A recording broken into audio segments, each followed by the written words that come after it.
Arizona. They're still trying to come up with a treatment plan for her. So just keep her in prayer.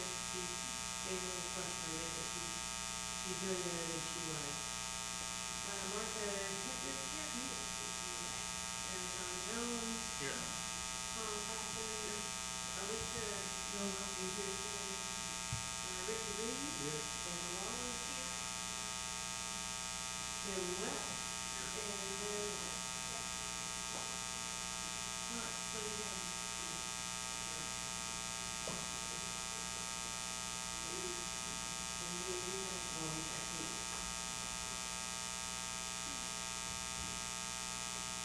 there's a couple of things that I'm going to just talk about real quickly before we start looking at the draft rules. Just so that we make sure that we get them in. And one of the items on our agenda is to review and consider endorsement of Medical Cmte pediatric transfer and transport guidelines draft document that was presented last May. I think we all we have given this input. The one last thing I think we probably will send to them is a piece from where did you say this came out of? Okay, so this is from the American Pediatric Transport Guidelines. And it addresses helicopter area ambulances in here, and it, I think, pretty much goes along with what most programs are already adhere to, in that there's a service area of helicopter usually is up to 150 miles from the base of operations. Most helicopters are able to cover this distance in 1 to 1.5 hours, and that's well, the rest of it says like the ground ambulance, the helicopter has the ability to go door to door when there are on-site telephone or landing areas at the referring and receiving facilities. And these are guidelines, so if it's 155 miles, that certainly might be worth the helicopter rather than the ground. And for the fixed wing air ambulances, says as a general rule for transports more than approximately 150 miles, programs should consider the use of an airplane or jet rather than a helicopter. We may intend to get these to the pediatric committee this morning, whether they're out there or not, but I will check this out as soon as she's the one that's been working on these and make sure that she has those for the next meetings. I'm sure that probably about the same as what they already have.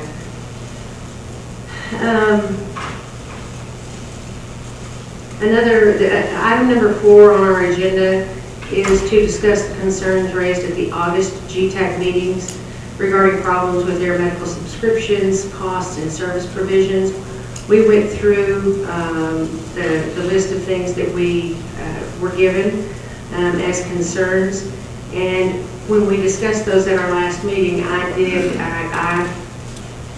said that the subscription services were regulated, and I certainly misspoke on that, and they are not regulated by the insurance commission or anyone else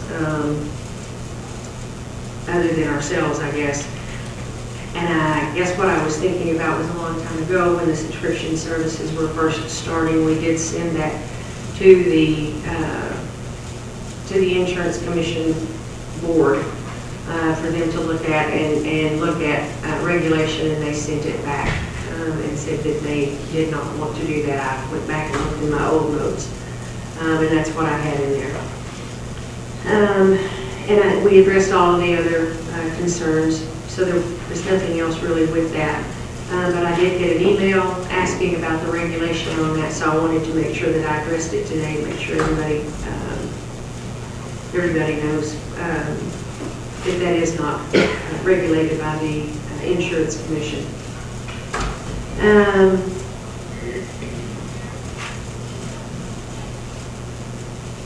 Number 3 is review the GTAC Air Medical Committee Work Group recommendations of the pediatric recognition program and consider combining work group recommendations for advanced life support and basic life support into one list.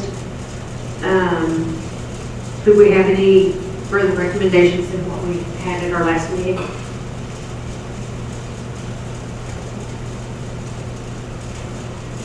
Okay, so we're going to move on to the draft rules. The GTAC Council met a couple of weeks ago to go through these draft rules. There were some recommended changes, and this, I believe, is what was published just in the last couple of days, the ones that I have here. Yes, ma'am. Well, about 2 days after that GTAC meeting. Okay. These are the rules that GTAC has voted on and accepted as changed. Has changed, okay. Except tomorrow or Friday, so they approved all the rule changes except for except for section 2, which is definitions. So there were some changes there, and they wanted to see that before, so that is going back. And then section 5, which is for exceptions, rule exceptions. And the reason they didn't vote on that was because we left it off the agenda. It was just a mistake, so they literally couldn't vote on it. Okay, all right. And so, Joe, will you help me with the dates? The rules were published February the 4th? So these rules, let me back you up. These are going into the official process now. But, you know, we've had meetings for about a year and a half on these, 15 meetings, hundreds of people, input. Drafts have been online since May, and as they changed, the changes were made and highlighted in yellow. Went to GTAC on the 27th, where we presented them all to the committee. Here's all the changes. They got to review them, vote on them. So now they go into the formal process, which started on February 8th with just notification. And then we present on February 22nd as a pre-meeting to the council, saying these are coming in May. And then on the 22nd of February, the whole packet goes into pre-review. And then on May 17th and 18th, they'll have a council will look at them and authorize them to go out for public comment. Then there'll be a 30-day comment period, and then we'll have to react to that comment period, and then they'll meet on them one more time to make the final. I think that's the right process. That's the right process, right? Yeah. Yes. Okay. I thought when they went out this time, they were going out for general comment. Yeah, that's not the final. There is a 30-day window for comments. Additional comments. And that starts, you know, I'll let after May 17th and 18th sometime. Yeah, and we'll let you know. It'll go out through Gov Delivery and all that kind of stuff. So the reason for all these meetings ahead of time was to get all the questions up front so that we didn't have a lot of comments. And I will tell you, not that it's related, on other rules, big rules that went through, they've had as many as 10,000 comments. And when you comment, then we have to respond in writing to those comments, to you, and into the documentation that goes forward. Okay. So we were trying to eliminate a lot of work there by having this conversation. From the Air Committee, the things that have been changed to any substance to you, keeping in mind that some of the recommendations over the years, we have no authority to do it. We can only regulate patient care, only. And that's a really tough thing for people to understand sometimes, because they want us to do all this other stuff and we don't have the authority. In April of last year, NHTSA put out a document, again, repeating that we can only regulate patient care. And I'll use a prime example. It'll say that all ambulance will have heating and air conditioning for the medical condition of the patient. May not be the exact wording, but that's similarly what it was. In the original language, it said patient and crew. Well, guess what? Crew can freeze as long as the patient's warm or cool, because we can't regulate that side. That only can be done by FAA.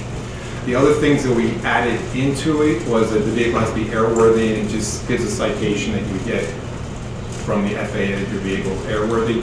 Some of the education and knowledge of the medical director for an air service, and they understand what happens with the patient when you fly in the air, that kind of stuff, and they read the laws.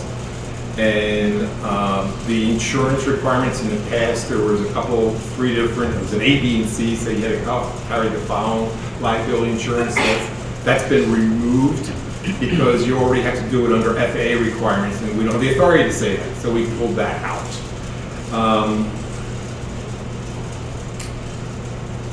And that is the major changes. There might be some other cleanup stuff. I'm not literally trying to leave something out. Right, But, understand. and then we did add language into 157.11 that says all EMS providers must meet the following requirements. 157.11 is EMS operations, basically, unless it's, I don't have the exact word, unless it's a violation of FAA law or something like that. So that we didn't want to competing, because we can't say that that you have to do a subscription plan, you have to run it through the process here, when the FAA has already ruled and says you don't have to do that. So we didn't want to get into this court battles with people over that kind of stuff. Exactly. Thank you. Sure. So when you look through these, you'll see that the pages are fewer because the things that they can't regulate have been taken out. As I went through these, I know we had found some discrepancies on a few of the things that we were looking at. So I checked to make sure that those discrepancies had been cleaned up. They're not there any longer. So what I want to do is just go through these, and I gave each of you a copy. But I want to go through these and make sure that everybody's good with what we have, because at the May meeting, I think we probably maybe won't have to discuss these again, and they'll be ready. If we have any comments, then we'll be ready to do that. So let me make sure you understand, the May meeting is with Health and Human Services Council, not GTAC. Correct. But we have GTAC May meeting. That's what I was talking about, not having to go through these again. Right, okay. So. Yeah, well, hopefully you don't have to go through them after Friday again for a while. Hopefully. And on the bigger scale, there was a lot of, as we got close to the end of this, there was a lot of questions on education. And I have spoken with Jody from the Education Committee with the understanding that let's get these done. And then we really do need to look at the whole education, and that would be, give me 6 months off not to look at rules. Y'all hired me just to look at rules for 2.5 years now. Give me 6 months, and then we're going to really pull people together to look at the rules on education, continuing education, and all that kind of stuff.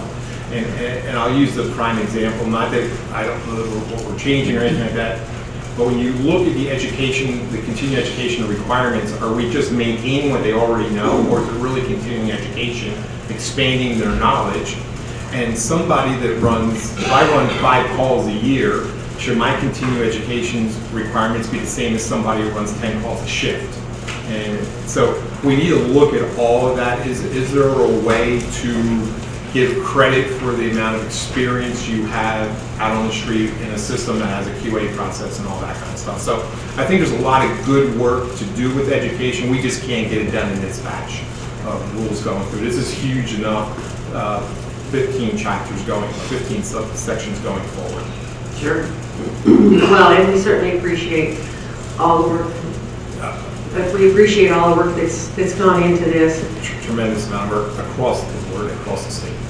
So, as we go through these, I'm not going to read this word for word and line by line, but we'll go through them so that we can make sure that we get done before our time runs out. Shirley, are you using the proposed version of 129 to 2006 down the bottom? Yes, sir. Okay, just want to make sure I have the same copy.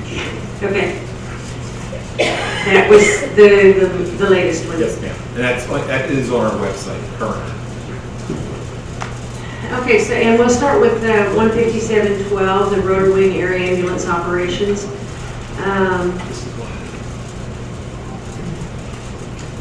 Rotary wing aircraft operated and licensed by a licensed emergency medical services provider shall be at the mobile intensive care level.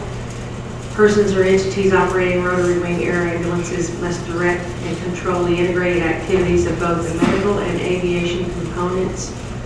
Although the aircraft operators were directly responsible to the Federal Aviation Administration for the operation of the aircraft, typically the organization in charge of the medical functions directs the combined efforts of the aviation and medical components.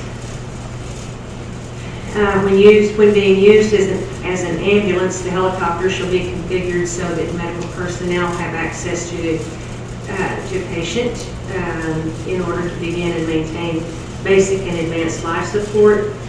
Have an entry that allows loading and unloading without excessive maneuvering and does not compromise the functioning of monitoring systems. Have a supplemental lighting system in the event that standard lighting is insufficient. Self-contained lighting system powered by a battery pack or portable light with a battery source. A means to protect the pilot's night adaptation vision for their night vision goggle use. Have an electric power outlet with an inverter or appropriate power source of sufficient output to meet the requirements of the equipment on board. Have protection of the pilot's flight controls, throttles, and radios from any intended or accidental interference by the patient, air medical personnel, or equipment and supplies.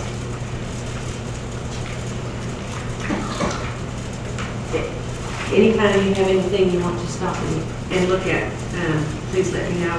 Otherwise, I'm going to just keep going.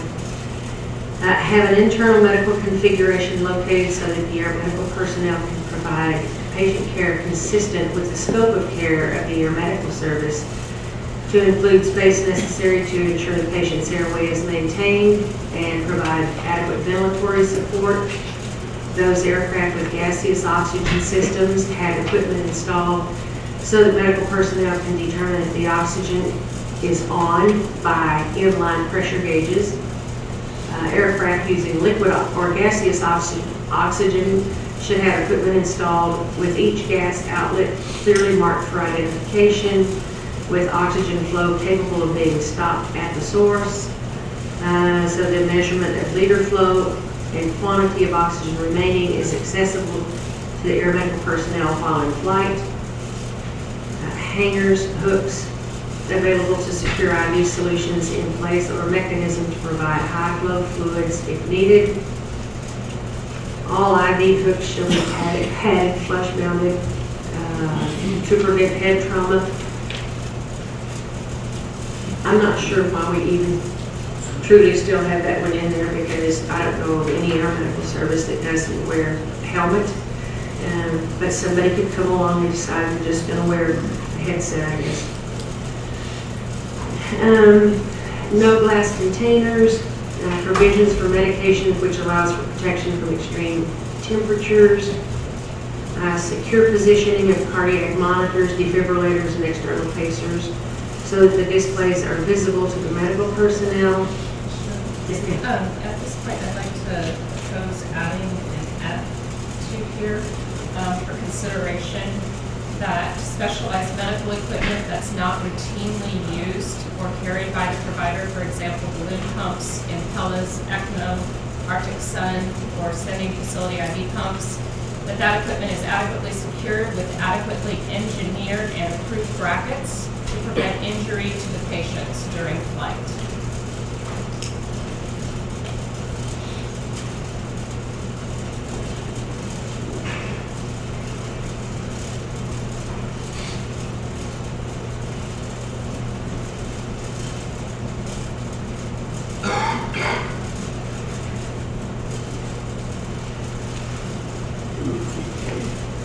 Okay.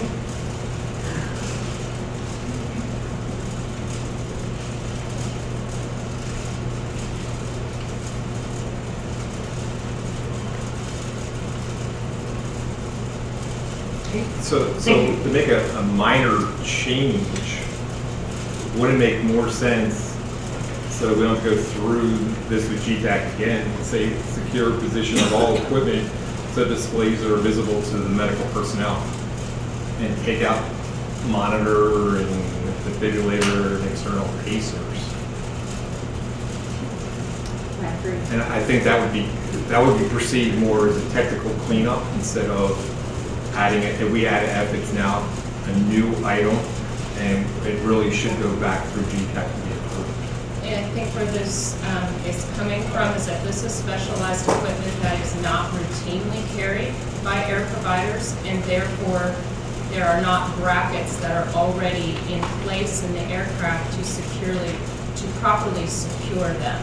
For example, with cardiac monitors, there are mounts within the aircraft that allow you to have visual access to them at all times.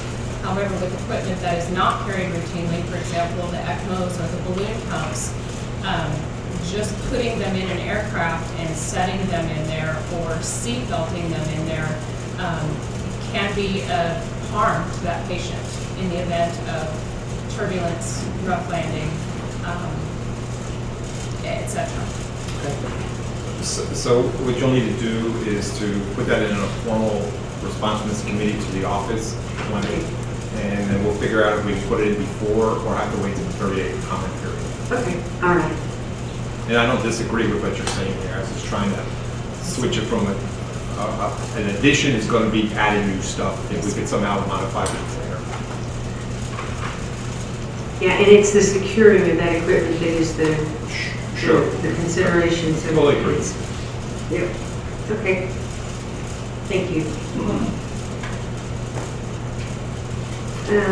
Okay, we'll continue on. An air ambulance provider shall meet the responsibilities of EMS providers as in 157.11 of this title, which relates to the requirements for EMS provider licenses. Submit proof that the rotor wing aircraft provider carries bodily injury and property damage insurance with a company licensed to do business in Texas.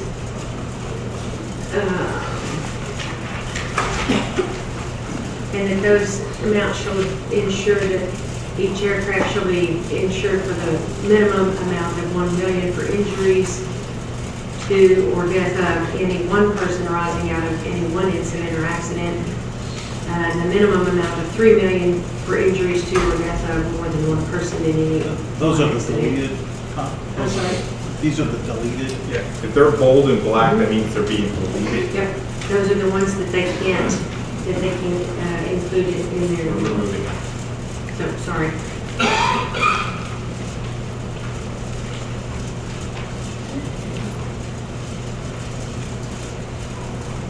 Okay, the insurance that will still be in there is proof that the air ambulance provider carries professional liability insurance coverage in the minimum amount of $500,000 per occurrence with a company license to do business in Texas.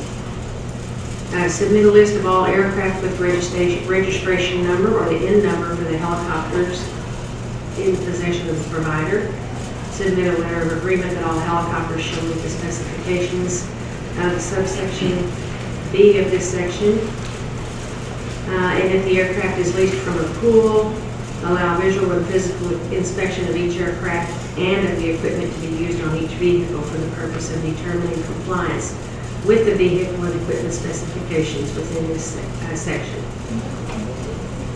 Submit a copy of the current FAA carrier operational and airworthiness certification. The air ambulance provider shall employ a medical director who shall meet the following qualifications. And I don't think these have changed any at all. Physician approved by the Texas Department of Health and in practice, have knowledge and experience consistent with the transport of patients by air, be knowledgeable of the air medical physiology, stressors of flight, etc. Have access to consult with medical specialists for patients whose illness and care needs are outside the medical director's area of practice, and comply with the requirements of the Medical Practice Act. And there is the occupational code chapters. Have knowledge on Texas EMS laws and regulations, local, regional, and state operations. The physician shall fulfill the following responsibilities. Ensure that there's a comprehensive plan or policy to address selection of the appropriate aircraft, staffing, and equipment. Be involved in the selection, hiring, and educating, training, and continuing education of all medical personnel. Be responsible for overseeing the development and maintenance of a continuous quality improvement program. Ensure that there is a plan to provide direction of patient care to the air medical personnel during transport. The system shall include online, radio, or telephone medical control, and or an appropriate system for offline medical control. Participate in any administrative decision-making processes that affect patient care. Ensure that there's an adequate method for online medical control, and that there's a well-defined plan or procedure for offline medical control. Oversee the review, revision, and validation of written medical policies and protocols annually for the treatment and transportation of adult, pediatric, and neonatal patients. And attest to the following capabilities. Experience consistent with transport of patients by air. These are the things that we just went over. Knowledge of air medical physiology, knowledge of Texas EMS laws, awareness that the EMS provider has provided safety education for ground emergency services personnel. That's the question, just for clarification on this, regarding to attest to the following capabilities. Is that the capabilities of the medical director or of the flight crew? Of the program. Of the program. And then on A, with experience consistent with the transports of patient by air, what is that defined by? Is there a set standard that the experience consistent, is there a standard for that? There is no standard. What we're looking for is that the physician does have experience in dealing with patients by air, and that would be as one of the requirements on the other side. So they're going to have to test, yes, I have the experience and knowledge. Thank you. So it's hand in glove with the other requirements. Mr. Schmieder, is there opportunity here to require that a medical director overseeing a fixed wing or rotary program attend an aeromedical director's course? Sure. You can put it in writing to us, and we'll take under consideration with all other changes to the rules that have already been approved by GTAC.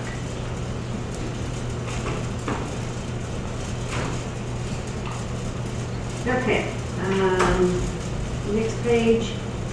There shall be 2 Texas licensed / certified personnel on board the helicopter when in service. A waiver to the Texas license / certification may be granted for personnel employed by providers in New Mexico, Oklahoma, Arkansas, Kansas, Colorado, and Louisiana who respond in Texas and are licensed in their respective state.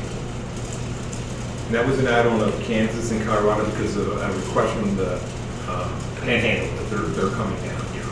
And Shirley, I'll take the liberty right now just to say this is that whole section that we talked about at GTAC about what is the staffing requirements is both people need to be certified by Texas. And it comes down to does the nurse need to be an EMT? And I know that there's been dialogue over the years, but there's nothing in writing you can grab your hands around with. As I promised Shirley the 27th meeting, and I will say to this group now that we will go back to legal and get something to you for the May meeting to review. And something in writing so that when we're all gone, the same question doesn't come back again.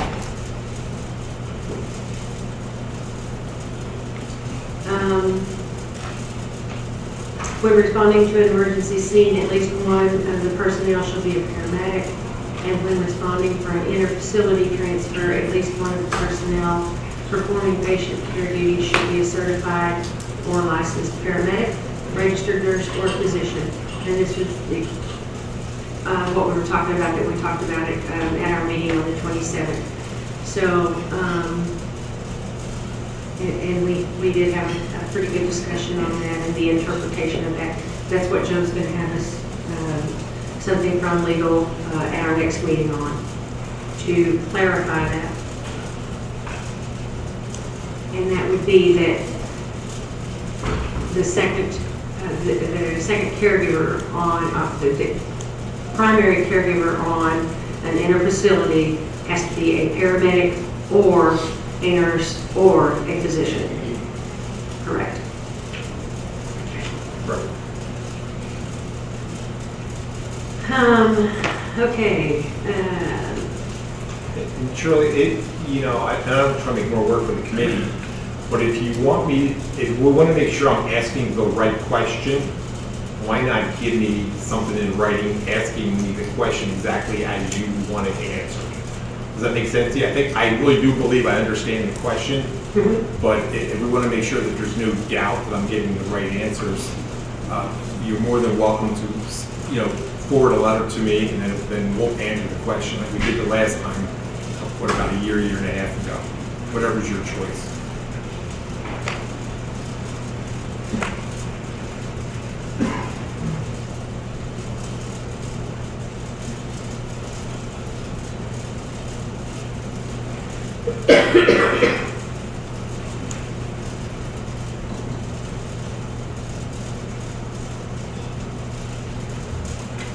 Okay. And we will do that for both 12 and 13. Yeah. Yes, they're very similar, so. Okay.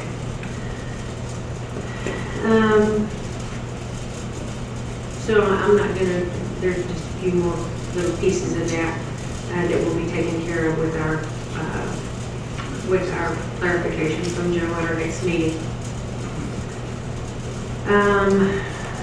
Down to G, documentation of successful completion of education specific to the helicopter transport environment in general, and the licensee's operation specifically shall be required.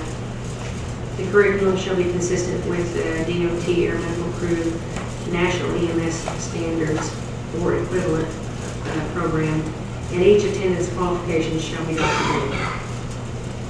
Medical supplies and equipment shall be consistent with the services scope of care as defined in the protocol or standing for, and here's an addition, for adult, pediatric, and neonatal patients. Medical equipment shall be functional without interfering with avionics, nor should avionics interfere with your medical equipment. Additionally, the following equipment, clean and in working order, must be on the aircraft or immediately available for all providers. One or more stretchers capable of being secured in the aircraft, which meet the following criteria, can accommodate an adult 6 feet tall, weighing 212 pounds. There shall be restraining devices or additional appliances available to provide adequate restraint of all patients, including those under 60 pounds or 36 inches in height. Shall have the head of the primary stretcher with recommended manufacturer's restraint system in place, capable of being elevated up to 30 degrees. The elevating sections shall not interfere with or require that the patient or stretcher securing straps and hardware be removed or loosened.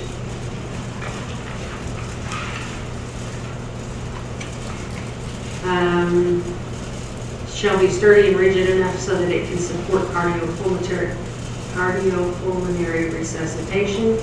If a backboard or equivalent device is required to do this, then the device must be readily available. Shall have a pad or mattress impervious to moisture and easily cleaned and disinfected according to OSHA. Shall have a supply of linen for each patient, adequate amounts of oxygen and masks for anticipated leader flow and length of flight with an emergency reserve available for every mission. One portable oxygen tank, a backup source of oxygen of sufficient quantity to get safely to a facility for replacements. The backup source may be the required portable tank if the tank is accessible and if the patient can't remain during flight. Airway adjuncts as follows. Oropharyngeal airways in at least 5 assorted sizes, including 4 adult, pediatric, and neonatal patients. Nasopharyngeal airways in at least 3 sizes with water soluble lubricant. At least 1 suction unit, which is portable. And the following items in amounts and sizes as specified on a list signed by the medical director. IV solutions, IV catheters, endotracheal tubes, medications, any specialized equipment required in medical treatment, medical treatment protocols or standing orders, pressure bag, tourniquets, tapes, dressings, appropriate to contain used sharp devices, and assessment equipment as follows. Equipment suitable to determine blood pressure for the adult, pediatric, and neonatal patients during flight. Stethoscope, pen light or flashlight, heavy-duty bandage scissors, pulse ox, external cardiac pacing device, IV infusion pump,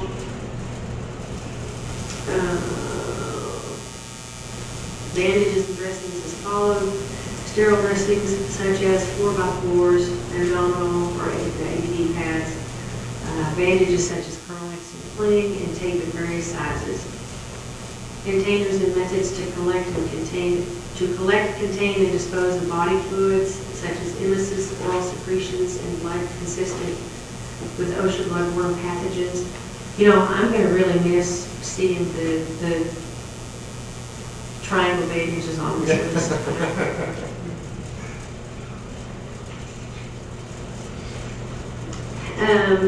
Infection control equipment such as protective gloves, protective gowns, eyewear, protective face masks.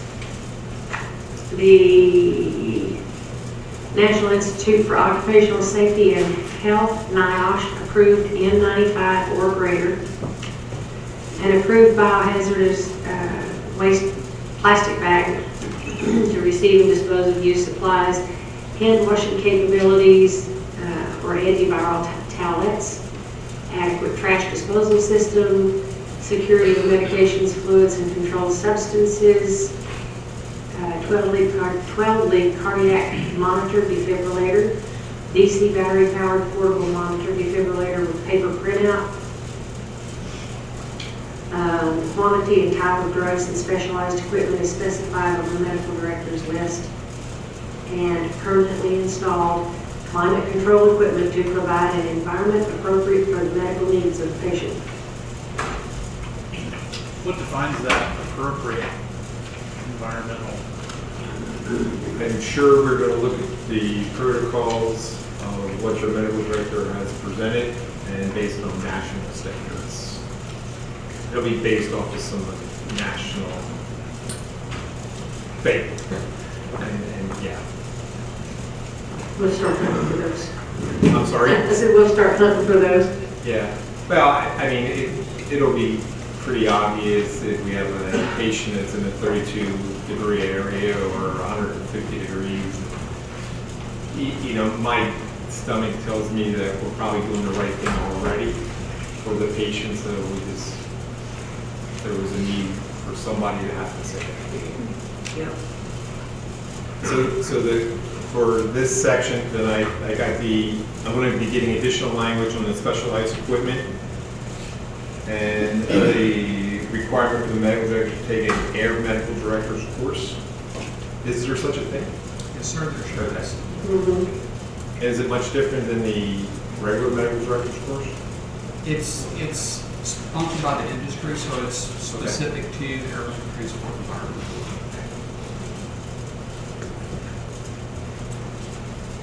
And for some reason, I thought that was going to be in there, but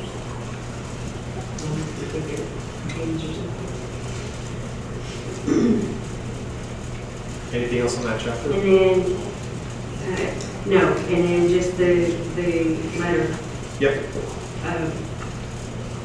with the question. And are you going clarification. Are you going to give me a letter, or are you going me to just draft a response? It's your call. Oh, I'm good either way. I thought you wanted me to draft a letter for you. I would. I'm happy to do that. Okay, that'd be fine, because then there'll be no confusion that I didn't miss anything. Okay. Great, thanks. Okay. That's all of 157.12. I told you it was shorter than what we had. 157.13, the fixed wing air ambulance operations.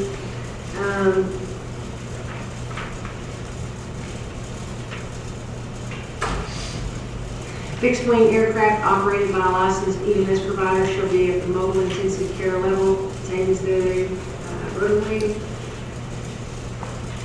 Sure, these are very similar. You may want to just go through what's underlined or bolded. You'll see that they are the same changes. Yep, and that was just this first little bit, and comparing them then from there through the rest of them was what I was going to do. So the part of this one that's underlined that we had, licensed fixed-wing aircraft must also meet the requirements of 157.11 of this title relating to requirements for an EMS provider license, as long as the rule does not violate the Federal Aviation Act of 1958, 49 USC units, and Airline Deregulation Act of 1978. And then, as we go down the page, under B, number 4, have a door large enough to allow a patient, excuse me, on a stretcher with the manufacturer's recommended restraint system in place. Number 5, be designed or modified to accommodate at least one stretcher patient with the manufacturer's recommended restraint system in place. And then number 7, have a permanently installed climate control equipment to provide an environment appropriate for the medical needs of the patient. And the heating and cooling capable of maintaining a comfortable temperature was what was taken out. So what generated the manufacturer's recommended language? You mean on the restraint system? Yeah, on both the sections, because let's say Bell Helicopters has their own air medical kit. Well, they're not going to recommend somebody else's kit. I mean, you can get it per rule, but you need to have a supplemental type certificate for each one of these modifications. So I'm just curious on. So that was a carryover from the vehicle side of it, and it seemed logical that it would be somebody who would make a recommendation on some kind of restraint system on a litter. If it's being modified, that the modified is supported by somebody, either Bell or whoever, and that's what we'd be looking for. The approving party would be the FAA, so maybe a more appropriate language would be FAA approved instead of manufacturer recommended. So you say with the FAA approved or recommended restraint system? Yeah, that'd be a change if you all believe that's the right way to go. That's an edit. That's not a change. I mean, Madam Chair, Yes, sir. I think you're going down the right way. Technically, anything on the aircraft that's a permanent installation can't be there legally unless it's approved by the FAA under either a manufacturer certificate or a supplemental type certificate. Otherwise, it's an illegal modification. Right. Okay. So that would be 4 and 5. And I guess we go back to 13. Yeah, there are 12 and look at mentions. that also. Right. So Tom, what does the language need to say? It would just replace manufacturer recommended with FAA approved. Seems logical. It's simpler, right? Because I mean, you could have a lot of different options on what FAA approved are. So if you go with the broader term, I think that's easier to manage. Gotcha. I think it's accomplishing what the writers wanted to Sure, accomplish.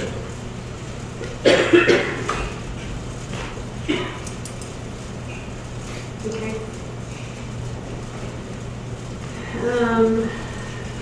The lighting system is not a lot different. The fixed wing does have curtain or distance to limit the cabin light from entering the cockpit. And then have a permanently installed climate control equipment to provide an environment appropriate for the medical needs of the patient. Oops, did I go the wrong way? I did, sorry. Have an interior cabin configuration large enough to accommodate the same the number of your medical personnel needed to provide care, the electrical systems, all of these are okay. Then down to number 12, have 2 FAA approved fire extinguishers approved for aircraft use.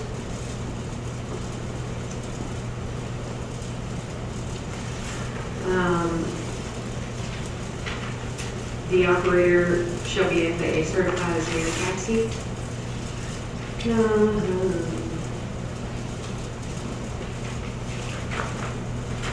And again, the fixed wing air ambulance provider shall meet the responsibilities of the EMS providers as in 15711. Under number 1, submit proof that the fixed wing aircraft provider carries the bodily injury, the property damage insurance. Those insurance items were removed. Submit proof that the air ambulance provider carries professional liability insurance is in there, and then the rest of that is the same. The air ambulance provider shall employ a medical director who shall meet the following qualifications. Those are the same. There's not any differences Sure. from 12 to 13 on that.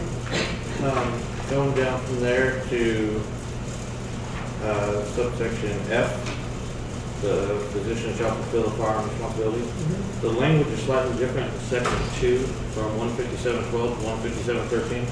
We didn't add educating as we did in 157.12, since those would be very similar across the board. No, that's no problem. That's an edit that we should have caught. And it happens again right following that in subsection 6 with the removal. It still says well. That was a removal from 157.12. And again under that in 7. Which one is that? Wait, back up. Okay. What was your second point, sir? The same section F, subsection 6. To ensure there's adequate method of online medical control and that there is a well-defined, we removed it in 157.12, where it says that there is a defined protocol.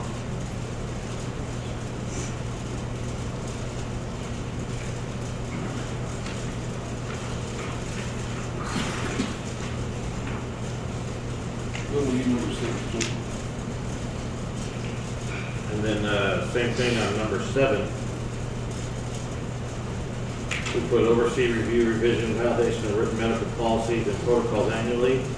And we added in 157.12 for the treatment and transportation of adult, pediatric, and infant patients. And over here, we just put, We didn't take that one. we didn't even change that, we just left it.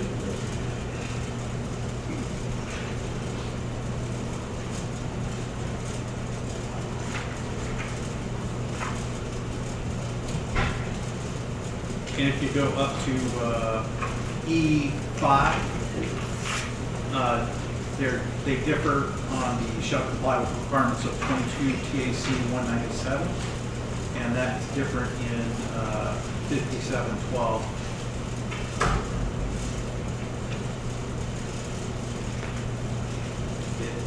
They add more things in 12.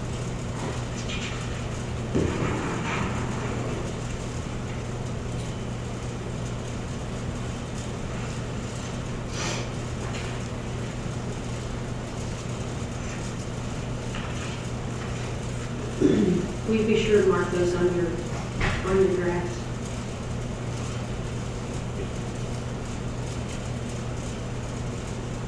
We go to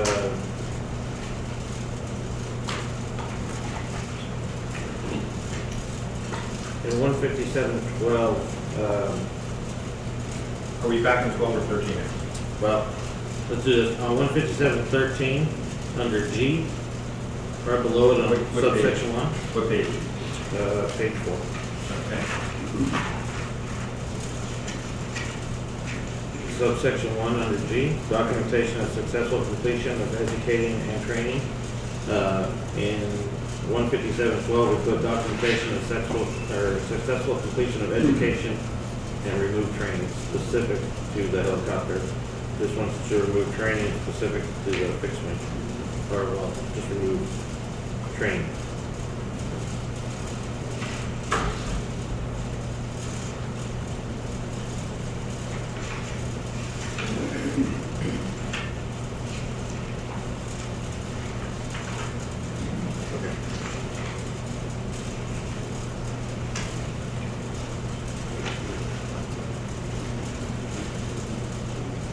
And the chair also would like to recommend on section E that we continue the same language as I proposed in 157.12 regarding the education for the physicians.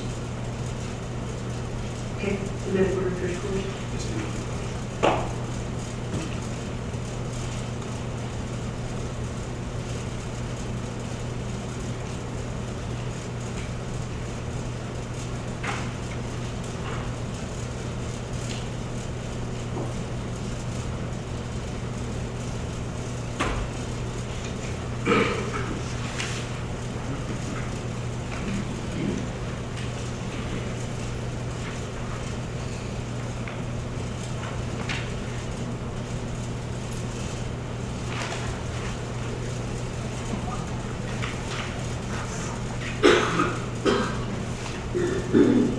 Okay.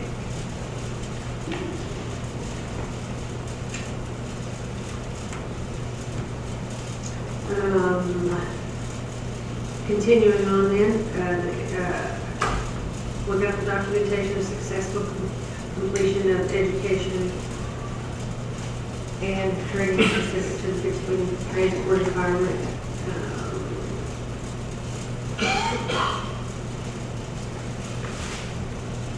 Two, three, four, aircraft operated by pilots certified in accordance with applicable federal aviation regulations. And then down in H, adding in again for adult, pediatric, and neonatal patients, for the medical supplies and equipment.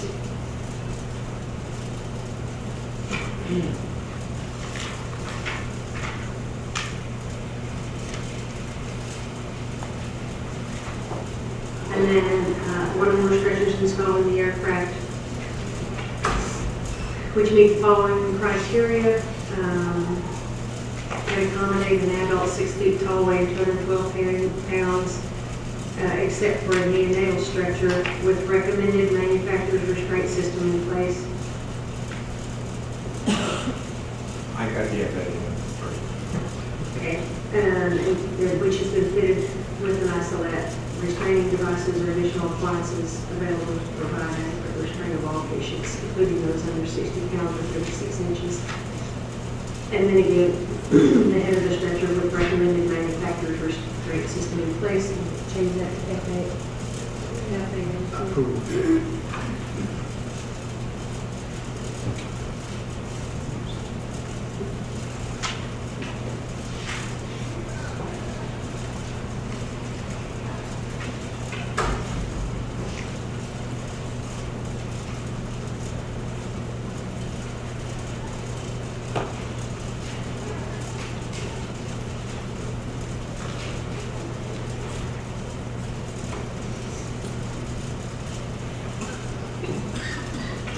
Okay. And then no other changes on the rest of that page. And those are consistent with what's in 157.12.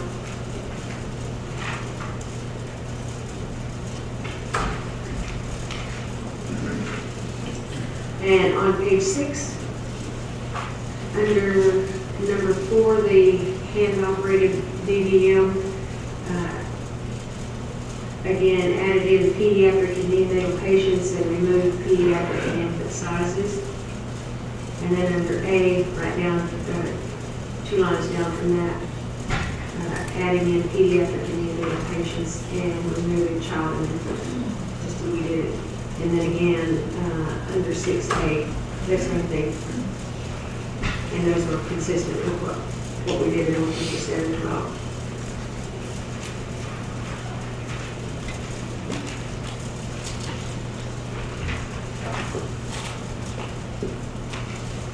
Page 7, under the protective face masks, adding in the National Institute for Occupational Safety, approved N95 or greater, sustainable 12.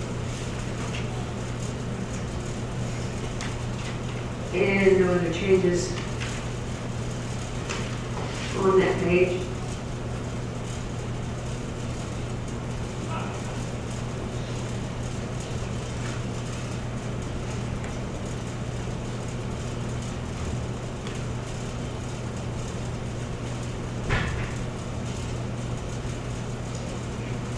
And on page 8, again, the list signed by medical director defining quantities and types of drugs to be carried and any specialized equipment required in medical treatment, protocols or standing orders. So I have a question on page 8. Is there a reason that we have a survival kit on the fixed wing, but we don't have that in 15712? But we define it in 15713? I wasn't here when you designed that rule, Okay. so I don't know the history here, but it was not a recommendation for 15 stakeholder meetings to add it in. I'm sorry, Joe, what did you say? I said I wasn't here when we developed these rules to include that language. This is original language, no changes. So I'm not sure, there was no recommendations from the 15 stakeholder meetings to add it. We had survival kits in the old rules. 157. It doesn't exist in 12. 15712. Great. No? Not it. Not the, Not this, but it was in the old one. Well, I say it was. We've never been in helicopter. It was never a requirement for helicopters. Should be.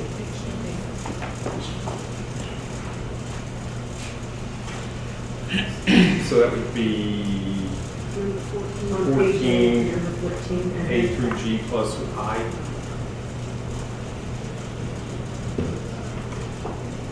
And I is already in there.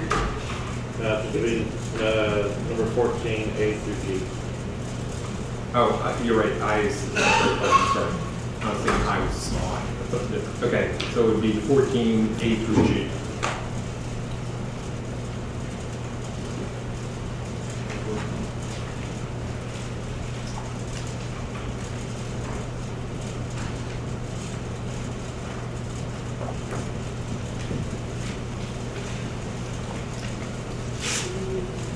Okay, yes, this review medication for fluids is on Mrs. 12. The area and health provider shall own the following equipment or shall have written lease agreement explaining the availability or the equipment for use. The equipment for use when the patient's condition indicates the need. And that's the same equipment, I believe it's in 12. Shirley, Yes, ma'am. question on the survival kit 14A, instruction manual for what? Survival manual? So most survival kits come with an instruction manual. This is a fish hook. This This is, is enough. yeah, so it's just Comes included. back again. How to build your tent with the space blanket. Yep. And have you seen the little saws, just the little piece of corner that you use for a saw? Those, yeah. Unless you were a Girl Scout or a Boy Scout, you might not know those things.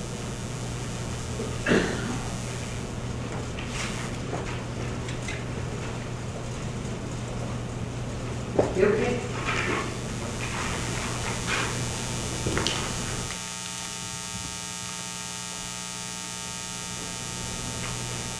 So you want to go through those real quick? Make sure we got them all down. That we've got starting on page 1 for 13. We've got the FAA approved restraint system.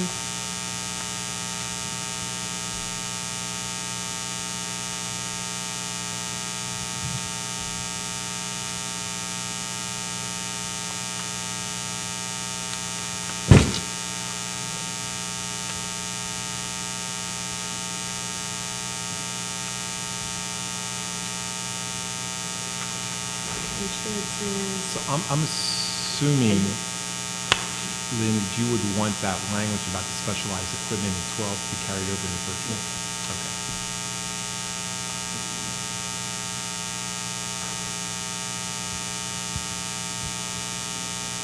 And then on page 3, adding in the medical director's course.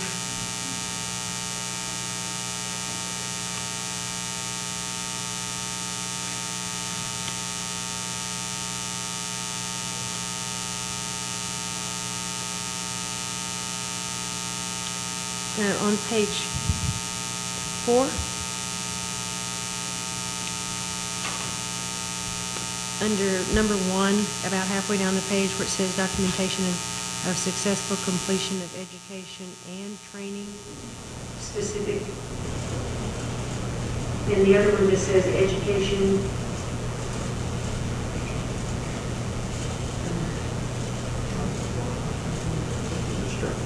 I'll compare those.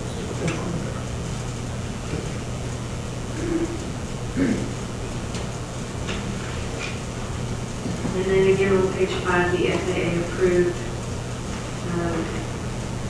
stretcher restraint system.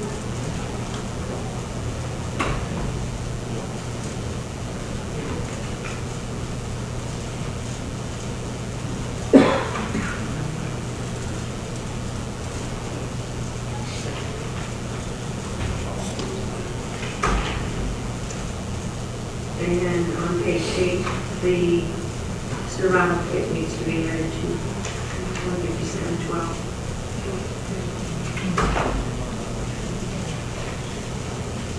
Oh, Is that what you got, Joe? Yes, ma'am. Okay. Well, that will take care of that.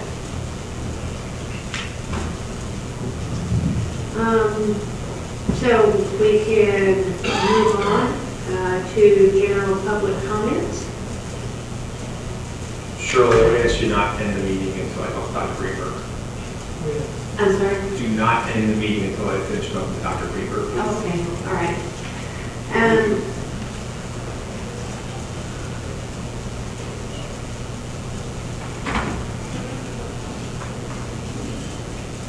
It's from last meeting. At our last meeting, we talked about, all right, Tim, I'd like to find.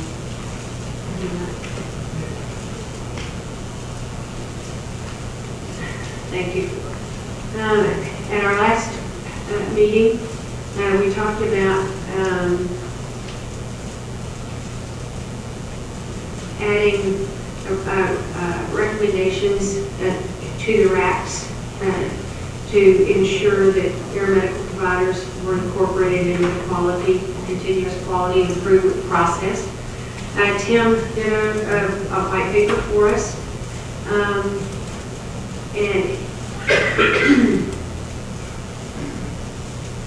on the background of this, the Air Medical Committee for the Governor's EMS and Trauma Advisory Council just goes through that we're a standing committee. The purpose of a RAC is to develop, implement, and monitor a regional emergency medical services trauma system plan to facilitate trauma systems networking within its TSA or group of TSAs. And the regional advisory councils are responsible for developing, implementing, and monitoring a regional emergency medical services trauma system plan. So the purpose of the paper, Tim's white paper, in fact, you know what, Tim, you wrote it, I'll let you talk about it. So the thought was, the purpose that going behind this was just to really highlight what RAC should be doing. We should, paramedical transport services should be an integral part of any RAC throughout the state. It's my thought in talking with colleagues that really, looking at a CQI process, when issues are identified, that paramedical service or services that serve in that RAC are incorporated into that process. Really, it's to engage our stakeholders, it's to allow for us to become a better entity and serve the great citizens of the great state of Texas. So that was the thought behind that. As our purpose was, the purpose of the letter is to recommend the regional advisory councils ensure that air medical providers are incorporated into the continuous quality improvement CQI process for all regional advisory councils. We believe that incorporating air medical providers into the CQI process will improve patient care, collaboration, and will foster a community partnership for all stakeholders within a RAC. Our desired outcome is to incorporate air medical providers into the RAC CQI process. This will provide a mechanism and a platform for concerns regarding air medical service to be identified, addressed, and provide a mechanism for loop closure with the applicable regional advisory council. Should concerns regarding air medical services, including and not limited to safety, patient care, dispatching, and membership services, be brought to the RAC, an opportunity for performance improvement should be identified. The performance improvement may include and not limited to educational initiatives, recommendations to improve the agency's processes, and the recommendations from the GTAC Aeromedical Committee. So again, this is our attempt to really kind of bring everyone together and really align us with our RACs and make it a more robust process. Okay, any comments?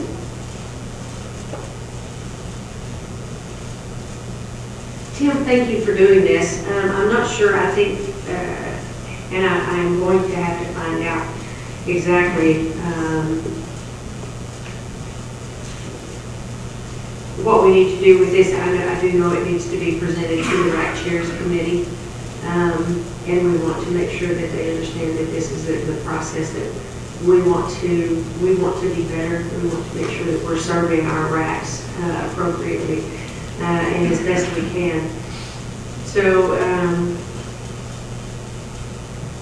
at this point, I think before our next meeting, if anyone has any ideas of the things that they would like to see us recommend to the RACs that we start looking at, please let me know, let Tim know. We'll continue this and I will work on getting on the agenda for the next RAC Chairs meeting, which will be at our next meeting in May. And then hopefully we will have some standards in there that we would like to see looked at to help with improving the processes. Any other comments on that?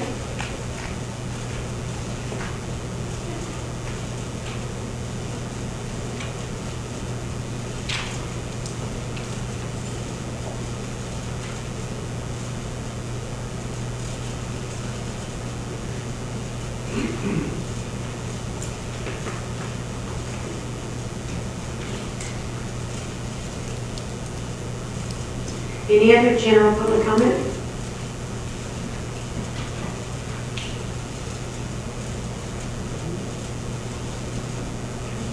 Okay, then so for our summary for our GTAC meeting report, we will make a list, or I will make a list of these things that we just discussed as far as the draft rules go, and make sure that we have them all written out and specified. The question to Joe that I will put in the letter is just to ask for the clarification on the levels of providers that are on the aircraft for a scene response and for an inter-facility transport. The discussion that we had, I think, before our meeting was basically one of interpretation of what we had been told the interpretation of that rule was. And that basically was that both people on that aircraft had to have some kind of DSHS certification. And as the rule reads, only one of those people on there has to have an SHS certification. So I'll get the question written out for you and get it to you, and we'll make sure that we're all on the same Put this to page. bed now. I'm sorry? Put this to bed once and for Put all. this to bed once and for all, I hope so.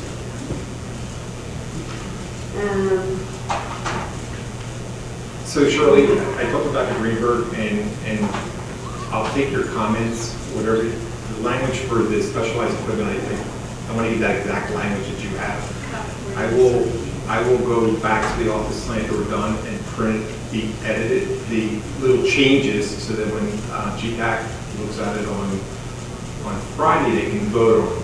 The one that I'm not so sure, it's not an edit, it's the requirement of the medical director to take that course.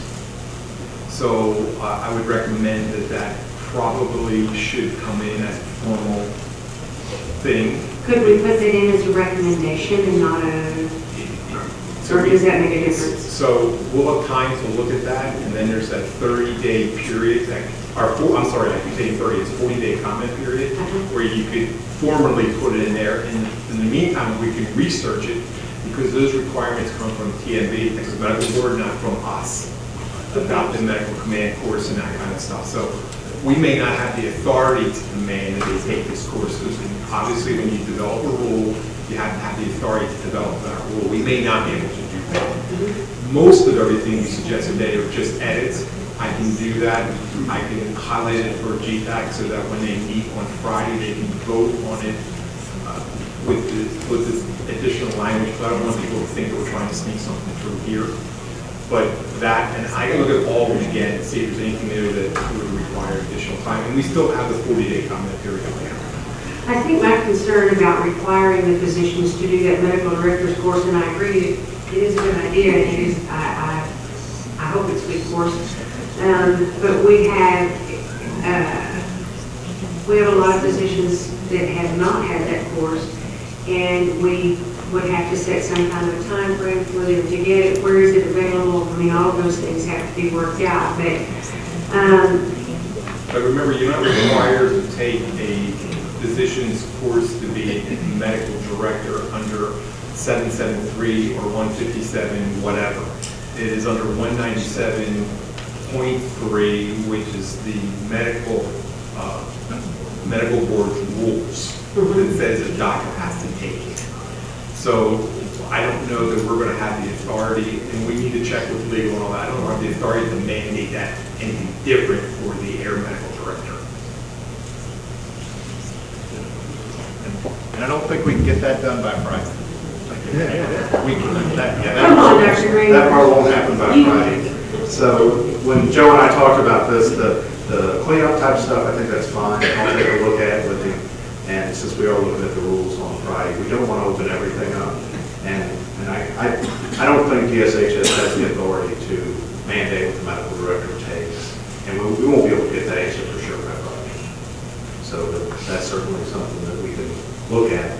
It's just that with the process that Joe outlined on how to get the rules through, we're not trying to hide it from anybody, but there's always one more thing we could do, but that'll stop the rule revision. And every time it stops, that's months of time. Sure. And there was not any intent other than just the edits to be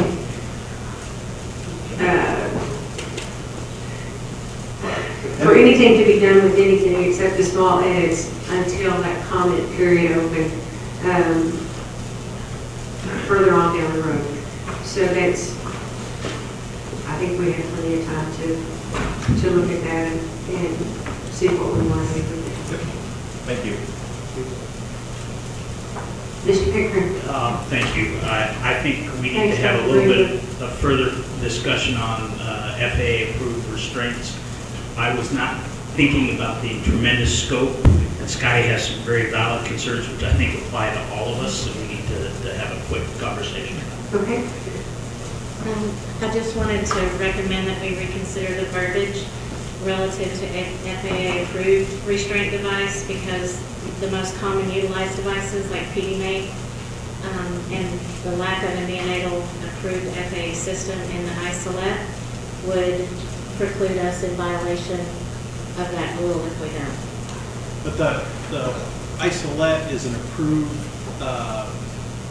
manner to carry that child. So True. the isolette is considered a restraining device. But the PD mate's used on the stretcher. You're still seat belting that into the stretcher, so that would still be considered by the FAA as a restrained passenger. Well, there's previously been question about that, so I just wanted to bring it up for discussion because I don't want to support the rule going into play if we're going to be seen as in violation of it. So I would like to propose, and I would like to take this on, Madam Chair, is contact Perna, who's the manufacturer of those PMA devices, and ask them if they have gotten something from the FAA regarding this. Tim shaking his head no. Tom is a, Say it, I'm a pilot. Tom is a pilot. So I think that, you know, that his recommendations are coming from his pilot standpoint here. And I defer to his experience to Mr. Welch's comment about Furno. We've been down the road with Furno many, many times, and Furno won't take it to FAA. It's also been a question for the rotorcraft directorate, because I can remember Mr. Matt Grigsby bringing this question in front of this group and other groups a few years ago, so maybe it's a bear that we have to be very careful about. I understand what Tom's opinion is, and if that's the interpretation that the department wishes to undertake, then we're probably okay. But if it's not, because there's a supplemental restraint device inside that restraint device that isn't FAA approved, then, and perhaps the department's view is that that's the ultimate restraint. I know I'm talking like layers and layers, but that's a reasonable concern I think Scott has brought forward, so I'm sorry I overkicked that part. Well, and on the restraints, the rule just says you have to restrain passengers and cargo, you know. Yeah. Most anything that's permanently attached to the aircraft is FAA approved, whereas the things that you're talking about, you're still seat belting the patient in. It might not be the primary. So may I make a suggestion? It would just be as easy to leave it as manufacturing or FAA approved, and then you cover everything. How is that for government? Does that work? Yes, thank you. That covers both levels. Yep. Is everybody okay with it? I look Great. All right. Problem solvers. Okay. We didn't even need a committee to decide. Isn't that amazing? Anybody have anything else?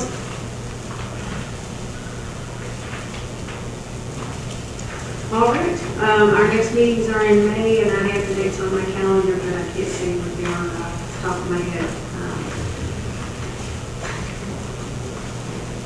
But we'll see you all in May. If nobody has anything else, we are adjourned. Thank you. With 10 minutes to spare. Thank you. All right, folks, we'll start by chairs. 10 minutes of 5:30. I have the verbiage right now. I will, absolutely.